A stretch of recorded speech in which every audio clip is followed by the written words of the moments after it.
have the iPhone 4, the 32GB black version, ready to be unwrapped. So without further ado, let's go ahead and get started. And for those of you that may be wondering at home, here is the 3GS box next to it, just a little bit thinner here on the iPhone 4 side.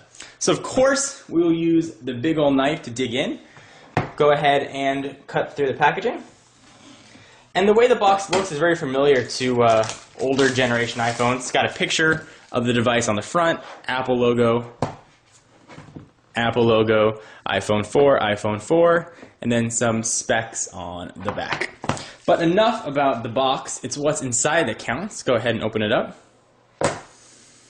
We've got just a bit of cardboard on top, nothing on the side. And I have not held one of these or seen one, so I'm very excited to sort of see what this looks like.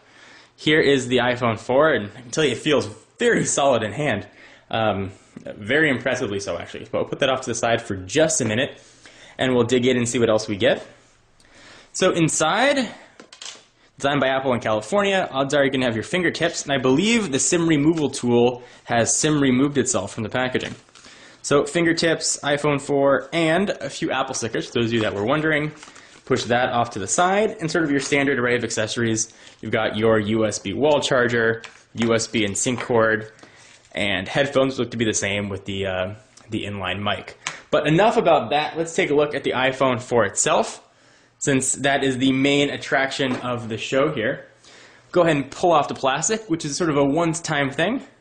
That sort of satisfying whooshing noise. And the thing is very, very thin and feels really nice in the hand. So let's sort of go through it real quickly, and I'll compare it to some other devices so we can gauge sort of its thickness and thinness. So you've got the same size screen. It's sort of been the standard iPhone thing for a while now.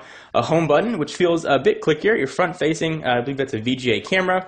There is your speaker and the microphone port, one on the bottom, one on top. On the left-hand side, you've got those new volume buttons, sort of are a little bit larger, a bit of a difference.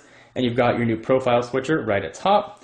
There is one of the antenna bands on the left-hand side, and you've got the other antenna band on the right. For those of you guys that might not know, Apple actually integrated the antenna into the stainless steel of the phone, which should help with reception. And speaking of the side of the phone, you've got your micro SIM card right there at the little hole for a paper clip to pop out the micro SIM card.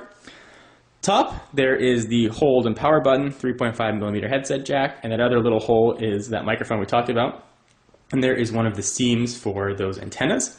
On the back, we've got a new 5-megapixel camera and 5-megapixel camera with LED flash. A little bit about the iPhone 4, and then your 30-pin connector and speaker on the bottom. Speaker and another microphone on the bottom. So that is the iPhone